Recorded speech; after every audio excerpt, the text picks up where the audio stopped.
नमस्कार। गायत्री ज्योतिष केंद्र में आप सभी लोगों का स्वागत है। आप लोगों के लिए हमेशा ही ज्योतिष शास्त्र से जुड़ी हुई महत्वपूर्ण जानकारी के एपिसोड हम समय समय पर प्रसारित करते रहते हैं। ज्योतिष शास्त्र से जुड़ी हुई हर प्रकार की जानकारी हम आप लोगों के लिए लेकर आते हैं। जानकारी ऐसी कि जिस पर यदि आप अमल करते हैं तो उसका प्रतिफल आप अवश्य ही देखते हैं। आज भी हम आप लोगों के लिए ज्योतिष शास्त्र से जुड़ी हुई एक महत्वपूर्ण जानकारी लेकर आए हैं। जानकारी ऐसी कि जिस पर यदि आपने अमल किया तो आप अवश्य ही कुछ न कुछ इससे लाभ अवश्य ही प्राप्त करेंगे। आज हम आप लोगों को बताएंगे कि जन्म कुंडली के वो 3 भाव, जिन 3 भाव यदि किसी व्यक्ति के मजबूत हैं तो वो अपनी किस्मत के सबसे बड़े मालिक हैं। यानी कि जन्म कुंडली के 3 भाव जिसके मजबूत होते हैं वह किस्मत के सबसे बड़े धनी व्यक्ति होते हैं। वो भाग्य के सबसे बड़े मालिक होते हैं, भाग्य के धनी होते हैं। वो कभी अपने जीवन में कभी किसी के आगे हाथ नहीं फैलाते हैं। उनका भाग्य हमेशा किसी न किसी तरीके से उनका साथ देता है। अब देखो, जीवन में कष्ट तो आते हैं, दुख तो आते हैं, लेकिन उनका जीवन किसी न किसी तरीके से चलते ही रहता है। और यदि इन 3 भाव में से कोई ना कोई भाव कमजोर होगा तो जीवन में किसी न किसी तरीके से प्रॉब्लम आते रहेंगी। 12 भाव होते हैं। सब अगर जो ज्योतिष जानता है तो वो तो भली बात ही समझता होगा, और जो नहीं जानता है तो उनके लिए तो ये नई बात होगी। वो तो अपने ज्योतिषी से परामर्श कर सकते हैं, क्योंकि इसका वर्णन कई जगह पे है, कई ज्योतिषी इसके बारे में और कई आचार्यों ने तो अपने ग्रंथों में लिखा है कि 3 भाव अगर यह मजबूत है तो समझ लीजिए कि व्यक्ति कैसी ही स्थिति में पैदा हुआ हो, उसका जीवन किसी न किसी तरीके से बढ़िया तरीके से चलते रहेगा। कुछ न कुछ उसका गुजारा होते रहेगा अपने जीवन मरण तक, जीवन से जन्म से लेके मरण तक बढ़िया तरीके से होते रहेगा। कष्ट तो आते रहते हैं जीवन में, कष्ट तो के बिना तो जीवन चलता नहीं है। भले कितना ही बड़ा व्यक्ति हो, कितना ही बड़ा धनी हो, कितना ही बड़ा राजा क्यों ना हो, राजा के ऊपर भी आक्रमण होता है, उसमें वो भी परेशानी में आता है। तो ये तो स्वाभाविक है। भले कितना ही बड़ा राजा क्यों ना हो, वो भी कष्ट का समय होता है। तो वैसे ही जीवन है। तो बात करते हैं उन 3 भाव के बारे में कि वह 3 भाव कौन है। और ये 3 भाव यदि व्यक्ति के कमजोर हो तो वो व्यक्ति जीवन भर कष्ट में रहता है किसी न किसी तरीके से। तो उसको व्यक्ति को उस समय पे उपाय आदि करने पड़ते हैं। उन व्यक्ति भाव के स्वामी को प्रसन्न करना पड़ता है, जिससे कि वह कष्टों से बचे और किसी न किसी तरीके से सुख फल प्राप्त करे। वो चीज़ें अलग है, उसी लिए ज्योतिष शास्त्र है कि समस्या है तो समाधान है। और यहाँ पर को भी क्या कहते हैं कि व्यक्ति के अगर वो 3 भाव अच्छे हैं, सुख फल दे रहे हैं, क्योंकि यहाँ पर को भी क्या रहता है कि सुख फल अच्छी स्थिति में है तो वहाँ पर भी 25% फल रहता है। अब उन भाव के जहाँ पर उन भाव में कैसे ग्रह बैठे हैं, अच्छे ग्रह बैठे हैं, उसमें कैसे खराब ग्रह बैठे हैं, अच्छे बैठे हैं तो ठीक है भाई, 50% खराब बैठे हैं तो 25 भी मिलेगा। कुछ इस तरीके का भी फल रहता है। 100% मिले तो भाई व्यक्ति करोड़ों में लेगा, बड़े बड़े पदों में बड़े वो रहता है। कई प्रकार की चीजें हैं, ये तो भाई लंबा विश्लेषण है, लेकिन फिलहाल यहाँ पर हम आपको संक्षिप्त विश्लेषण बता रहे हैं कि वो 3 भाव जिनके जो मजबूत अगर है तो व्यक्ति आराम से अपना जीवन यापन कर सकता है। पहला भाव बताया गया है लग्न भाव। प्रथम भाव लग्न। यह भाव लग्न तनु भाव कहा गया है। प्रथम भाव परिवार भाव, स्वास्थ्य भाव, अपना शरीर भाव। व्यक्ति का अगर शरीर फिट है, मानसिक तौर पर व्यक्ति फिट है, शरीर की बॉडी फिट है, तो व्यक्ति अपने जीवन में खा लेगा किसी न किसी तरीके से। व्यक्ति पत्थर फोड़ के भी खा लेगा, व्यक्ति हाथ पांव मार के भी खा लेगा, बर्तन धो के भी खा लेगा। व्यक्ति अपने जीवन में कभी किसी के आगे हाथ नहीं फैलाएगा। घर परिवार से मजबूत होगा। अगर हम किसी न किसी तरीके से कल्पनाएं करें, घर परिवार से मजबूत होगा किसी न किसी तरीके से व्यक्ति। अगर लग्न भाव त्रिक भाव, यानी कि क्या कहते हैं त्रिकोण में आता है, त्रिकोण भाव में का पहला भाव माना गया है, तो मजबूत भाव में आता है तो लग्न भाव। अगर यह भाव मजबूत है और इस भाव में भगवान अच्छी, मतलब क्या कहते हैं, ग्रह बैठा हुआ है, कोई शुभ ग्रह बैठा हुआ है, अच्छी स्थिति में इसका स्वामी बैठा हुआ है, तो समझ लीजिए कि बहुत अच्छी स्थिति है। तो अगर लग्न भाव मजबूत स्थिति में है तो ये समझ लीजिए कि यह जातक क्या कहते हैं कि अपने जीवन में अच्छी कोई तरीके से अपना जीवन पूर्ण तरीके से यापन करेगा, कहीं पर कोई स्थिति खराब नहीं आएगी। 3 भावों में से अगर ये भाव की स्थिति अच्छी है और 2 भाव और होने चाहिए साथ में, तो पहला लग्न भाव है, क्योंकि ये भाव है तो, क्योंकि तो लग्न भाव सही है तो साधक का स्वास्थ्य सही है, लग्न सही है, घर परिवार सही है, अपना स्वास्थ्य सही है, वो किसी न किसी तरीके से घर परिवार का सहयोग मिलेगा। जैसा वो कहेगा वैसा होगा, घर परिवार के अनुसार चलेगा, अंत समय तक घर परिवार का सहयोग मिलेगा। कुछ न कुछ उसको मतलब क्या कहते हैं, पूर्ण मतलब क्या कहते हैं, वो मिलेगा तो वो खा लेगा अपने, कहीं ना कहीं कोई दिक्कत उसको नहीं आएगी, घर परिवार का पूर्ण पैतृक तौर पर सहयोग मिलेगा।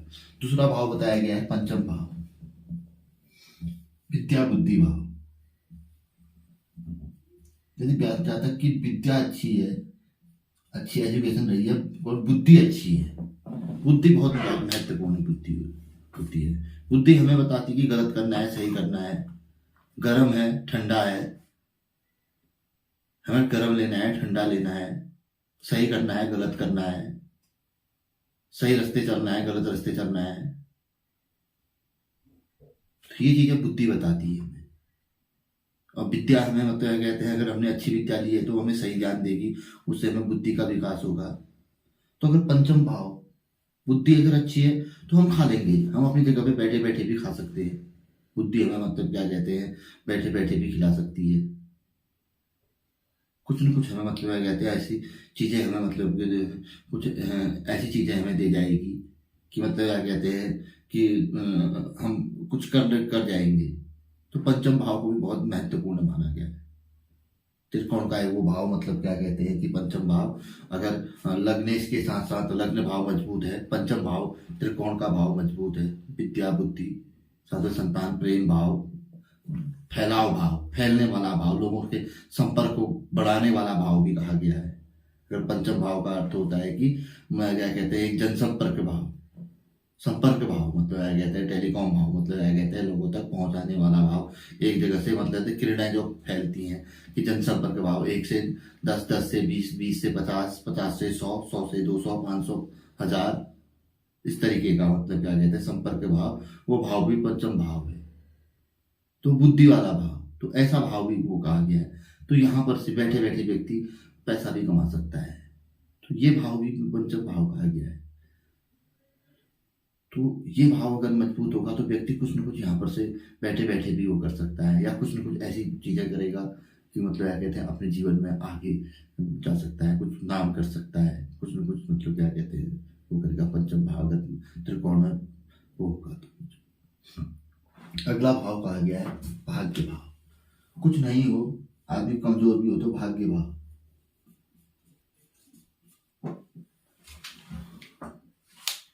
भाग्य अगर जिसका मजबूत है, यार इसका भाग्य बहुत अच्छा है, हम कहते हैं इसकी किस्मत बहुत अच्छी है। कुछ नहीं था यार, पढ़ने में भी कुछ नहीं था, वैसे खाली वो करता था, कुछ नहीं मतलब वो कर गया था, कोई पढ़ाई नहीं, कोई नहीं तैयारी नहीं, कुछ नहीं, वो इतनी तैयारी करता था, कुछ नहीं हुआ उसका, उतना घंटा इसका सेट से हो गया, इसे कहते हैं भाग्य। तो ये भाग्य इसका भी बड़ा खेल होता है। तो भाग्य अच्छा हो तो ये त्रिकोण यानी कि लग्नेश पंचमेश भाग्येश, ये जिस व्यक्ति के अच्छे हैं तो समझ लीजिए उसका जीवन अपने आप ही बहुत अच्छा जाएगा। अब दुख तो आते हैं, अब जीवन में दुख तो आएंगे। अब इसमें भी बहुत बड़ी बात है, अब इसमें भी ऐसा है कि देखो अब ये अच्छे हैं, अब जैसे इनके हो सकता है कि भाग्य उच्च का हो, अब उसका उच्च का तो है ठीक है, जिस भाव में उच्च का बैठा है ठीक है, और लेकिन उच्च का जो बैठा है, जिस भाव में उच्च का बैठा है, लेकिन जिस भाव में उच्च का बैठा है उस उच्च का जो बैठा है उच्च के स्वामी जो है वो खराब स्थिति में है, तो वहां पर वो कुछ उसका बल का कमजोर हो गया। इसी तरीके से हो सकता है लग्नेश और पंचमेश की स्थिति अच्छी हो, या उसकी पंचमेश का स्वामी कुछ खराब स्थिति में हो और लग्नेश का स्वामी अच्छी स्थिति में हो, तो वहां पर बलों के 25%, 30% कुछ इस तरीके की स्थिति बनती है। तो वहां पर को भी कुछ ऐसा देखा जाता है, कहीं कहीं पर 100 स्थिति बन गई तो समझ लो कि ये योग व्यक्ति को बहुत आगे तक लेके जाता है। आदमी जो हम कहते हैं कि आज के डेट में लखपति करोड़पति होता है, तो आदमी अरबों में खेलता है, कहीं पर को आदमी करोड़ में, कहीं पर लाखों में। एक हम कहते हैं कि वो स्टेज, तो वो स्टेज कहाँ पर को होती है कि वही स्टेज है, हमें बताते हैं जॉब में भी हम देखते हैं, तो वो देखा जाता है। तो ये चीजें मतलब कहते हैं जन्म पत्रिका विश्लेषण में देखने में आती है। अब यहीं पर को हम एक चीज ये देख लेते हैं कि यहीं पर को ये चीजें कमजोर होती हैं, लग्नेश कमजोर हो गया, भाग्येश कमजोर हो गया, पंचमेश कमजोर हो गया, तो समझ लो कि जीवन में संघर्ष बहुत है। हम कुछ भी कर लें, देखो मान सम्मान से क्या करोगे जब हमारे पास खाने के लिए ही नहीं है। जीवन में संघर्ष ही संघर्ष है। हम बुद्धि से क्या कर लेंगे, क्या कहते हैं, कितना ही अच्छा मतलब कहते हैं वो हमारे पास बार बार कुछ है ही नहीं, तो भाग्य ही साथ नहीं दे रहा है। एक महीने हमने जॉब की, बहुत अच्छी वो की, दूसरे महीने हम मर गए। कुछ जीवन में सुख से क्या कर लोगे, भाग्य ही साथ नहीं दे रहा है, बुद्धि साथ नहीं दे रही है, घर परिवार ही साथ नहीं दे रहा है, क्या कर लोगे सुख सुविधाओं से। जब हमारे पास घर परिवार ही नहीं है, अच्छा शरीर ही नहीं है और अच्छी बुद्धि ही नहीं है हमारे पास, क्या कहते हैं ना, अच्छा वो कुछ प्रेम पर परिवार ही नहीं है, और दूसरा क्या कहते हैं भाग्य ही अच्छा नहीं है, किस्मत ही अच्छी नहीं है, कुछ नहीं है, तो क्या कर लेंगे हम लोग। मान सम्मान यश पद प्रतिष्ठा से भाड़ में गई वो ना। अरे घर में अच्छा पैसा हो तो अपने पास सुख थोड़ा सा मतलब क्या कहते हैं इज्जत हो, अपने पास क्या कहते हैं अपने पास खाने के लिए हो, शाम को सुकून की नींद हो, अपना क्या कहते हैं अपने शाम को अपना काम पे जाए, अपने आए, अपना खाए पिए, अपना शांति, सबसे बड़ी बात इज्जत, वो चीज़ है सबसे बड़ी हुई। तो इसलिए मतलब ये चीज़ें जन्म पत्रिका में देखने में आने वाली हुई। तो इसलिए लग्नेश पंचमेश भाग्येश का बहुत बड़ा रोल होता है। त्रिकोण के स्वामी होते हैं, त्रिकोण को बहुत बड़ा माना जाता है, त्रिकोण केंद्र कहने अब कहते हैं। तो इसलिए क्या कहते हैं, तो लग्नेश पंचमेश भाग्य को देखनी चाहिए। अभी इसलिए कहते हैं इनके रत्न सबसे बड़े माने जाते हैं, इसलिए केंद्र के रत्न के बारे में नहीं कहते हैं, त्रिकोण के रत्न। इसके बाद फिर राशि के स्वामी। तो इसके साथ साथ ही अगर राशि का स्वामी और बली हो गया, मजबूत हो गया, तो फिर तो बल्ले बल्ले। और इसके साथ साथ ही अगर इनके स्वामी के साथ साथ आपको एक साथ और बहुत महत्वपूर्ण बात बता देता हूँ, राजेश, लाभेश, धनेश और ये अन्य सुकेश, इनका का संपर्क इन्हीं के स्वामी जैसे वो भी हो गए उनके। जैसे क्या है कि जैसे कभी तो मान लीजिए भाग्येश तो तुला राशि का स्वामी है, जैसे तुला राशि हो गई, और सुकेश क्या कहते हैं वृषभ राशि हो गई, कभी कभी इस तरीके से हो गया वृषभ। तो इस तरीके एक वो हो गए, तो कॉम्बिनेशन ऐसा होगा कि आपस में तालमेल बन गया, तो समझो कि आदमी बहुत आगे तक जा सकता है, बड़े पद पर, राजनेता, कोई बहुत बड़ा इंजीनियर, बहुत बड़ा डॉक्टर, कई विदेश में बहुत बड़ा मतलब क्या कहते हैं अपना वो कई चीजें। तो ये चीजें भी देखने में आती है, तो ये चीजें रहती है, तो ये योग होते हैं। अब ये योग क्या होता है कि ये आदमी को आभास भी होता है इस चीज का। तो ऐसे अगर आभास हो तो व्यक्ति को अपनी पत्रिका दिखा देनी चाहिए।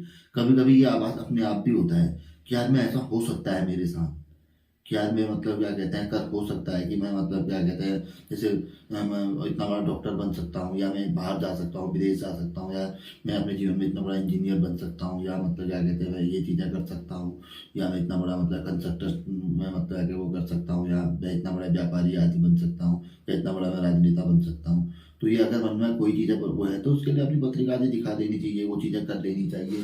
वो योग बन रहे हैं तो उनसे संबंधित रत्न आदि कॉम्बिनेशन के रत्न जो बनते हैं आपने वो चीज़ें धारण कर लेनी चाहिए। वो मंत्र जाप आदि कुछ चीज़ें रहती हैं, बढ़िया तरीके से वो चीज़ें कर लेनी चाहिए, तो उसका लाभ मिलता है। तो फिलहाल बात करेंगे तो बहुत लंबी चली जाएगी।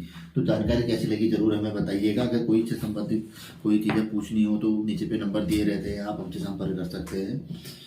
तो पसंद आए जानकारी तो जरूर आगे बढ़ाकर शेयर करिए, और अपनी पत्रिका जरूर अपनी बुद्धि को दिखा सकते हैं अगर कैसा कुछ आपकी जन्म पत्रिका में हो। अगर आप थोड़ा बहुत ज्योतिष से इच्छुक हैं, ज्योतिष के बारे में जानते हो, तो जरूर दिखा सकते हैं।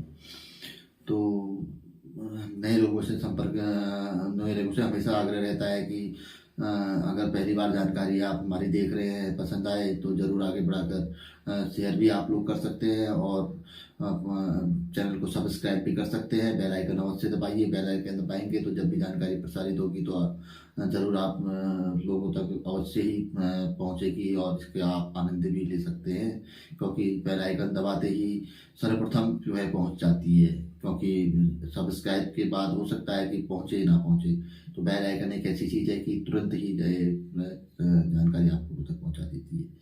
तो मिलेंगे ऐसी किसी बहुत अच्छी जानकारी के एपिसोड के साथ अगले वीडियो में। तब तक के लिए नमस्कार, जय श्री राम, जय श्री कृष्णा, ओम नमः शिवाय।